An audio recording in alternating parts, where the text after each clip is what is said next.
Hey guys. It's probably super shaky. Yeah. If it's really shaky, it's because our roads suck. Screw the government. This is what our taxpayer dollars do. They don't fill potholes.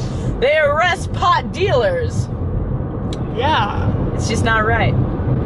Fill the freaking potholes. Leave the pot dealers alone. Anyway, so road closed and it's upside down. Did you see that? Detour. Oh my god. Yellow light. So anyway, as you can tell, we're driving. You may wonder driving, why not we're me. driving. So the reason why we're driving and videoing at the same time is because we're gonna tell y'all some driving habits that we despise. Yeah. And what's the better way to do it while we're driving? Because yeah, we'll be personally irritated by the people we're around. Honestly, you know what? I probably should have been the one driving because I get mad more while I'm driving. But then again, I was you'll passenger seat drive and just yell at people anyway, so. But not as bad. But, yeah. All right. And I'm like, I have to hold this down, so that's why my arm is like this.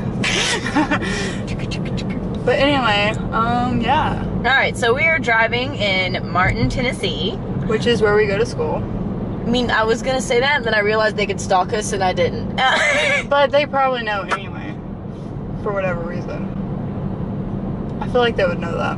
Hey, look at that! They used their blinker. Okay, so that brings up our first thing. Yeah, one of the biggest things that pissed me off is when people don't use their blinkers. They're on your vehicle for a reason, to use them. I don't, like, if you're switching lanes, especially if you're turning, you need to signal to people that you're doing what you're doing. Yeah, I see you're slowing down to turn, but you still have your turning signal on.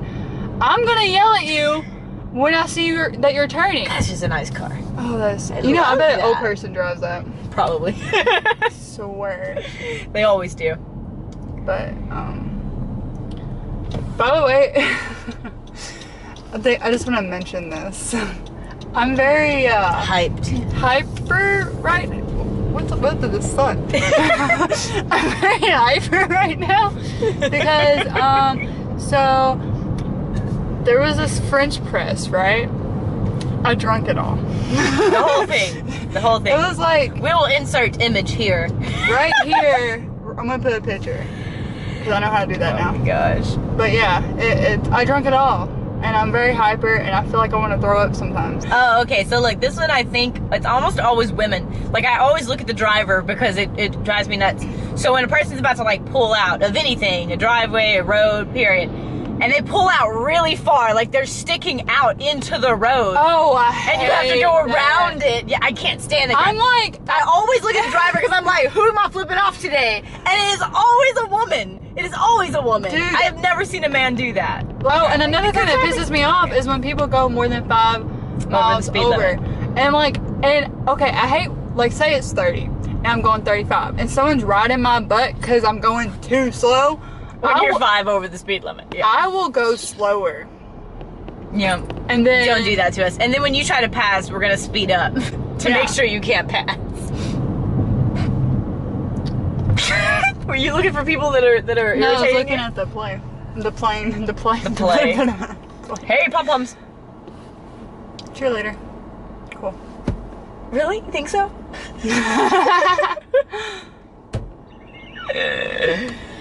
Oh, okay. So I can't say that I hate this, but it amuses me and almost irritates me. Stop. Go away, blinker. Okay, anyway. It amuses me and almost irritates me when people drive like gigantic, jacked up vehicles and have their music real loud and they'll get beside you. They're like, and like challenge you.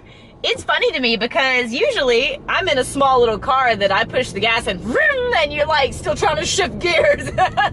Yeah. Oh, I get such a kick out of that. Sorry. I think it's really funny when one time I was at my house and I live on a back road in the middle of nowhere. And this big truck was just going by my house and like he's going slow, but then when he gets by my house he does a I was like, are you serious? Man. Like I don't even know who you are, and that was not impressive. Yeah, I felt the same way. Oh, look, there's the water tower that has UT Martin on it. Where? Right over there.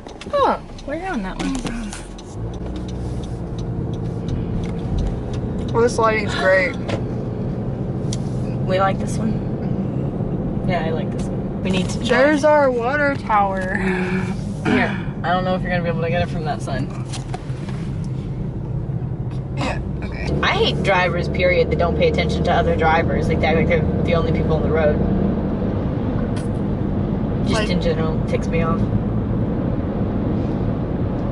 earlier I said I hated drivers that were too fast. But I also hate drivers that are too slow. Same. If So you're we're- driving 20 in a 50, I want to punch you in the face. I have a...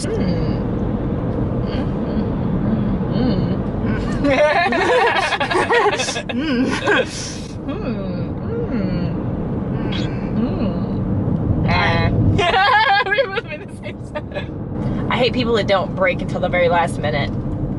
Dude, yes, especially when, like, they're coming from a side road or whatever that's not at, like, a stop. And you're like, are you gonna stop, bro? Yeah. I'm like, are you gonna stop or are you gonna hit me?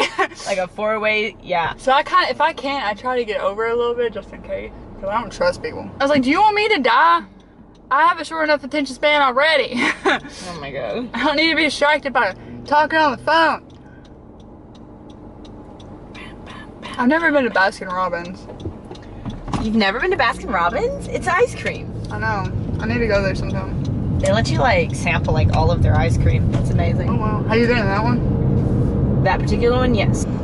Oh, one thing that pisses me off is when people, I know some people don't mean to do this, but when people have their brights on and it's blinding the heck out of you, especially When they're behind you Okay. and it's in your rearview mirror Yeah. at night, that I need- pisses me off so much. Here's a PSA.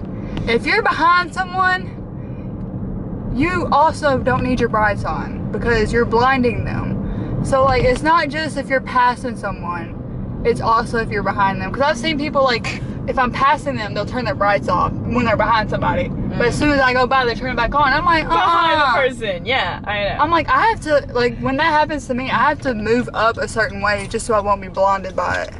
I tilt my rear view up, and then that's like bad because then you can't see behind you. Right. This is a yellow fever, like burial ground or whatever, like cemetery. But while we're stopping here, there's a geocache here. Geocaching. Geocaching is like where there's people like stuff like a note and an object in a location, and you have to find it, and then you replace it with something else in that location, and it goes on and on and on, and everybody gets something and puts something else in. And they said it's in the tree in the far corner of this cemetery. So Like that one? it could be. There's like a hole in the tree that we can get in.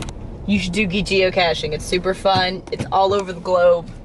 It's awesome. Oh, but you know what the whole yellow fever thing is? So you know when Martin first became a city, in the first like 42 years of it existing, we were struck with the yellow fever epidemic, wiped out basically the whole town. Really? Yes. And they had to like restart over, like all new founders in Martin. When was that?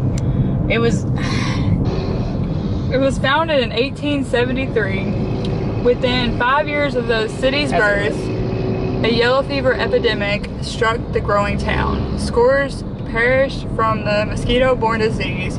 The dead were buried outside of town. The small cemetery is today nestled in a neighborhood located near the University of Tennessee at Martin. You'll be looking for a black waterproof matchbox. We're gonna definitely go look for that do one this. day. Yes. So yeah. You know what's really cool? Did you notice that on all the tombstones there was yellow moss? Yeah, they did that to like mark it as a yellow fever pandemic.